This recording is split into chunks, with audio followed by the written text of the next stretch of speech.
Pada video tutorial ini, kami akan menjelaskan sekilas mengenai menu konteks pada CRM kontak. Menu konteks adalah menu untuk melakukan manajemen database. Menu ini digunakan untuk mengelola seluruh informasi dan aktivitas yang terkait dengan pelanggan atau prospek. Untuk mengaksesnya, Anda dapat klik di sini. Berikut adalah tampilan dari menu konteks. Pada bagian ini, Anda dapat melihat seluruh daftar konteks yang tersimpan pada CRM kontak. Pada menu konteks, Anda dapat melihat informasi mengenai nama, info konteks berupa nomor telepon dan email, asosiasi konteks, status, tanggal konteks terbuat dan terupdate, serta user CRM yang membuat konteks tersebut.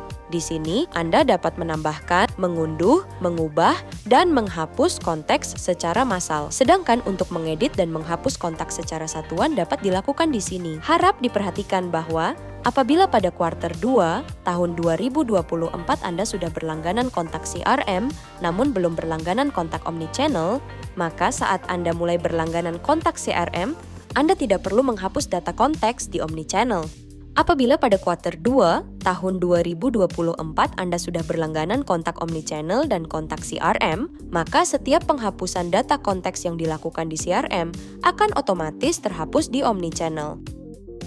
Dalam hal ini, seluruh riwayat percakapan Anda akan terhapus. Mohon periksa kembali sebelum menghapus data konteks tersebut. Anda dapat menemukan konteks tertentu dengan melakukan filter atau melakukan pencarian di kolom ini. Untuk melihat detail profil konteks, Anda dapat klik nama konteks.